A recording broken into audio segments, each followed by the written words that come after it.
তো হ্যালো বন্ধুরা, আমার ইউটিউব চ্যানেলে নতুন একটি ভিডিওতে তোমাদের অনেক অনেক স্বাগত। তো আশা করছি আমার ভিডিওগুলো তোমরা মন দিয়ে দেখছো। তো যে কজনই দেখো না কেন একটু মন দিয়ে দেখো, তাতে আমার খুব ভালো লাগবে।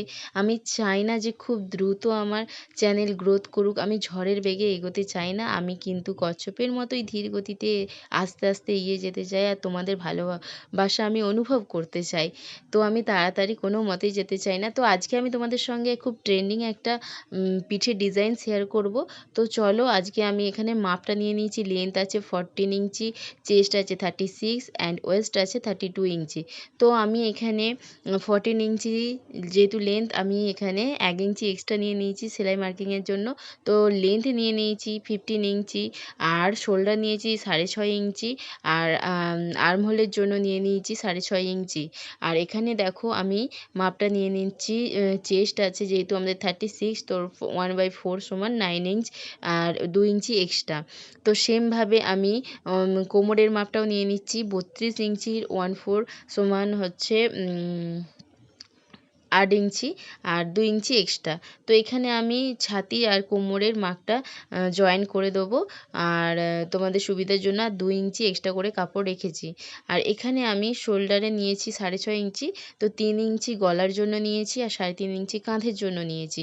তো গলা এখানে দেখো, তোমাদের হয়তো দেখতে একটু অসুবিধা হচ্ছে। তো আমি যেহেতু তোমাদের খাতায় কলমে শেখাচ্ছি, এটা যদি আমি বোর্ডে শেখাতাম তাহলে আলাদা, মানে আমি বোর্ডের মধ্যে দেখাচ্ছি না, আমি খাতার মধ্যে তোমাদের দেখাচ্ছি। তোমরা চাইলে এই খাতাটা মানে ড্রয়িংটা দেখে তোমাদের খাতায় ঢুকে নিতে পারো, তো যাতে দ্বিতীয়বার ভুলে না যাও। তো এখানে আমি দেখো 10 ইঞ্চিতে পিঠের যে ডিপটা হবে 10 ইঞ্চিতে মার্ক করেছি, আর হাফ ইঞ্চি ধরো সেলাই যাবে, 10.5 গিয়ে আমার দাঁড়াবে। আর এখানে আমি একটা ঠিক রাউন্ড নয়, কিন্তু একটা ইউ এর মতনই কিছুটা শেপ দিয়ে দিলাম।